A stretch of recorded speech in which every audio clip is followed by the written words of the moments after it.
Saudara, sejumlah peristiwa penting terjadi sepanjang tahun 2015 dan dalam segmen dialog kali ini kami akan bahas catatan akhir tahun seputar peristiwa tentang ekonomi, politik, dan hukum.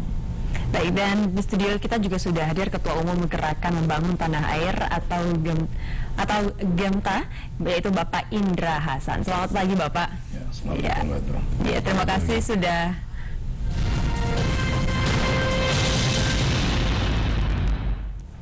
Baik, selamat pagi Pak Indra Hasan. Waalaikumsalam. Sebelumnya terima kasih sudah hadir ke Studio 6 TVRI untuk berbincang-bincang dengan kami dalam Dialog Indonesia pagi kali ini. Begitu banyak yang akan kita bahas nih Pak, terkait dengan sejumlah peristiwa yang terjadi, termasuk tentang ekonomi, politik, dan hukum. Apa catatan Bapak tentang peristiwa ekonomi dalam negeri kita ini? Ya, kalau dilihat ekonomi, kalau saya mengamati sejak 2 tahun sebelum berakhirnya SBY, terus dilantiknya Pak Jokowi sama JK, boleh dikatakan tidak ada suatu perubahan yang ada perbaikan.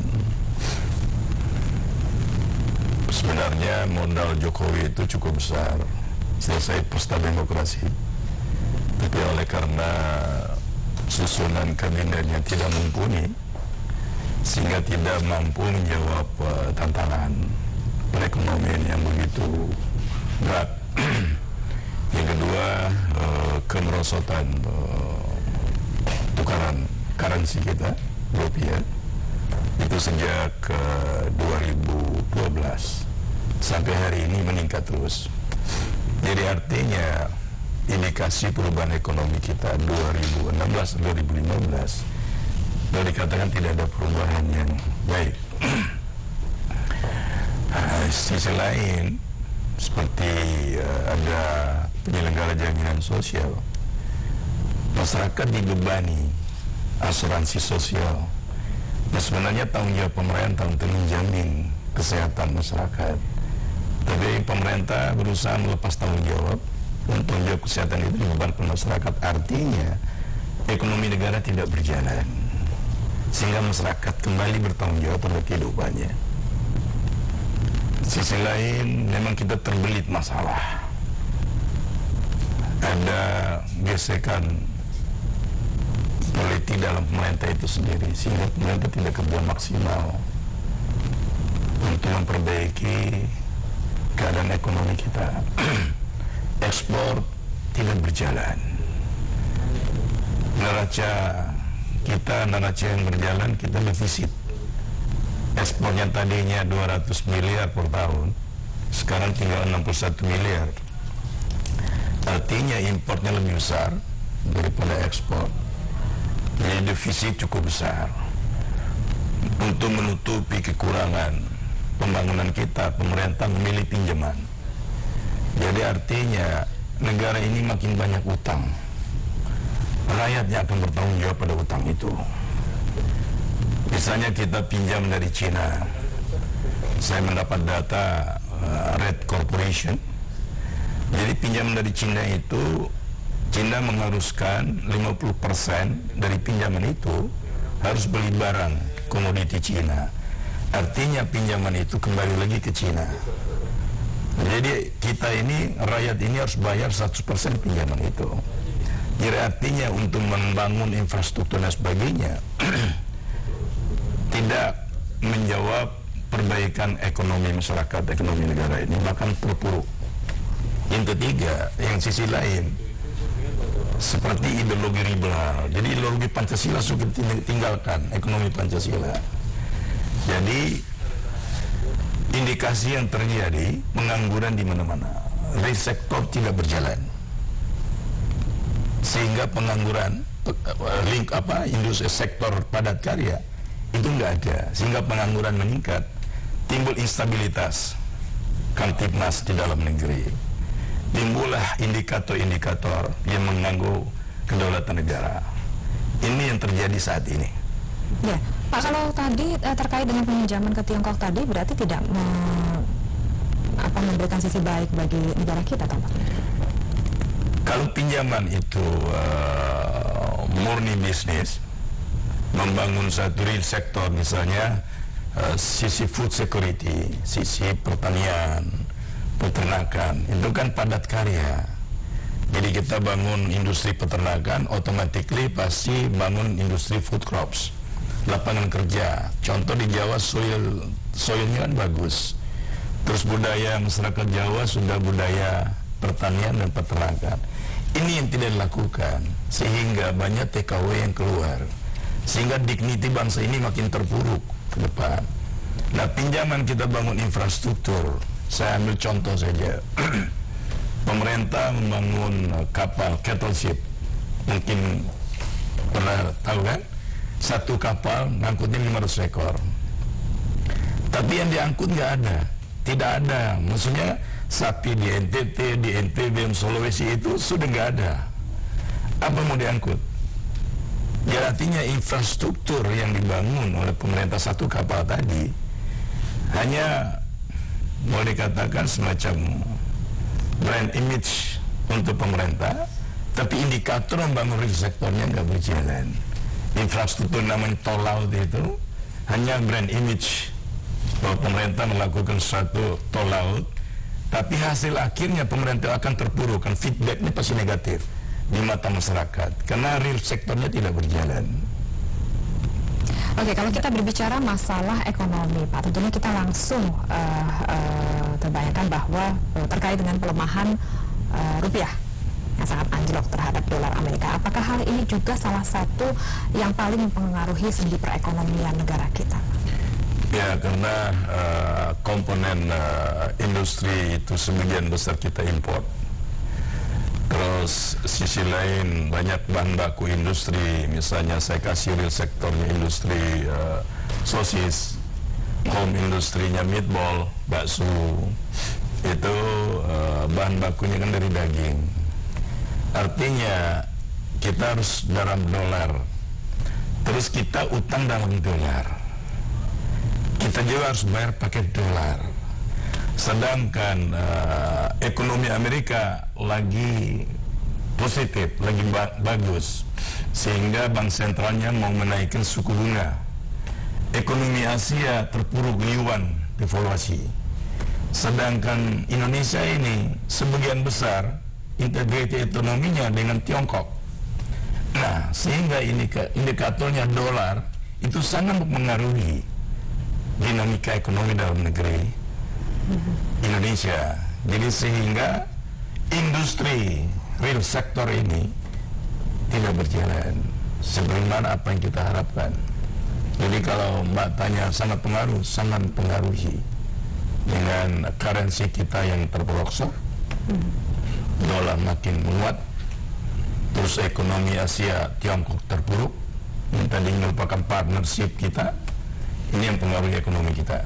Baik, dengan adanya pelemahan tersedia terhadap rupiah dan juga dolar itu ya Pak, ya bagaimana dampak terhadap masyarakat kita sendiri? Masyarakat kita sendiri karena real sektornya tidak terbangun, pengangguran makin meningkat, gejolak sosial, kecemburuan sosial, gejolak sosial, seperti terjadi kekerasan antara suami dan istri, itu bukan karena kesalahpahaman, itu karena terjepitnya kehidupan ekonomi dalam kehidupan bermasyarakat. Anak dan orang tua ribut. Karena kita jangan lihat hanya satu sisi bahwa anak itu tidak dididik akhlak. Pasti ada penyebabnya. Intinya adalah utama adalah ekonomi. Oke, Pak Indra, dari sisi ekonomi kita akan beralih ke soal politik. Apa catatan penting Pak Indra yang dari kacamata Pak Indra tentang politik dalam negeri kita? Ya, politik dalam negeri, saya lihat dari catatan saya itu kekeliruan pemerintah ikut terlibat mengatur partai politik seperti Golkar. Sisi lain hukum dan HAM mengambil satu keputusan, si A yang benar, si B yang tidak benar, sehingga politik dalam negeri instabilitas membuat industri dari luar untuk menginvestasikan modalnya ada keraguan. Karena satu negara ekonominya bisa stabil kalau politiknya stabil. politiknya stabil, insya Allah keamanannya stabil. Kalau politik tidak stabil, contoh sekarang Kalimantan Utara, orang membakar kantor gubernur, bukan orang itu mau bakar, pengangguran, karena dia nggak punya pekerjaan, tinggal dibayar lakukan sesuatu, dia akan lakukan tanpa perhitungan. Ini yang harus perlu kita kaji. Jadi pemerintah ikut campur mengurusi partai orang lain, dan buat pemerintah itu tidak stabil. Sisi lain dia ketakutan, sisi lain dia mau mengatur stabilitas politik, nggak stabil politiknya, gitu. Jadi ini satu keliruan yang besar. Jadi bukan persaingan antara kelompok, tidak, keliruan dari pemerintah. Sedo dari oknum pemerintah itu sendiri membuat dia terpuruk, tidak bisa mengatur stabilitas politik dalam negeri. Baik. Selain dari yang Bapak katakan tadi ada kegaduhan yang berada di Kalimantan tadi ya Pak ya. Yeah. Nah itu kita juga melihat bahwa politik yang ada di Indonesia juga akhir tahun ini bahwa terjadi kegaduhan politik di DPR ya terkait kasus sidang MKD kasus Freeport kemarin ya Pak ya. Nah untuk dari politiknya sendiri ada sebelumnya misalnya ada dualisme kepemimpinan Golkar dan P3 atau Persatuan KIH dan KMP, itu bagaimana Bapak melihatnya? Jadi kalau lihat kegaduhan di DPR, let's say kasusnya Mas Setia Novanto ya. Pertama saya lihat itu moral, ya, krisis moral, sehingga kena jabatan itu sebagai ketua DPR menyangkut ke terpengaruh deh sisi politik yang secara internal DPR. Tapi kalau saya lihat seolah-olah sebuah perusahaan bisa membuat gaduh sebuah negara. Begitu krisisnya kita ini dalam satu kebersamaan. Nah, dari sisi yang tadi tentang kasus yang di MKD ini kan majelis kehormatan, majelis moral. Dari moral itu timbul kegaduhan kepada politik dalam negeri.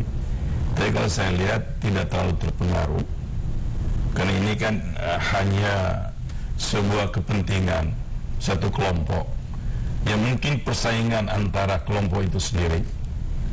Mungkin Setia Novanto tidak tahu blank, hutan belantara Freeport itu, udah Freeport itu sudah ada penjaganya. Dia coba masuk, ya penjaganya langsung usir. Kira-kira gitu. Jadi tidak terlalu pengaruh di sisi politik. Oke. Kalau kita bahas dan lihat mengenai catatan penting yang Bapak paparkan dari sisi politik, apa sih Pak rekomendasi Bapak sendiri untuk mengatasi tahun 2016? Kita akan menghadapi 2016 dari sisi politik. Sisi politik pertama, rekomendasi saya pemerintah berhenti ikut campur mengatur dapur platformnya orang lain politik. Ekonomi, pemerintah harus merubah dari hanya ekonominya portofolio atau hanya masuknya modal. Pinjaman itu harus digunakan untuk membangun sektor, sehingga lapangan kerja yang padat karya itu akan masyarakat dapat manfaatnya, sehingga kekuatan pasar dalam negeri itu akan terbangun. Saya kasih contoh aja. Kita tanam atau kita kerjasama dengan satu negara. Kita negara kepulauan, bukan negara kontinen. Artinya protein hewani kita perlu kerjasama dengan negara yang sudah ditentukan Allah itu negara kontinen. Jadi contoh dengan Australia atau Brazil, kita perlu swasembada daging. Kita kerjasama impor sewa hewannya, kita feedlotkan dalam negeri. Feedlot itu Mbak tahu itu pengemukan. Nah untuk pengemukan hewan itu perlu makan. Artinya terbangun namanya feedstock, proses and feed mill. Kita bangun industri pakan ternak. Industri pakan ternak di Australia, pakan ternak harganya mahal karena labor cost-nya tinggi, transportasinya juga tinggi, energi juga mahal.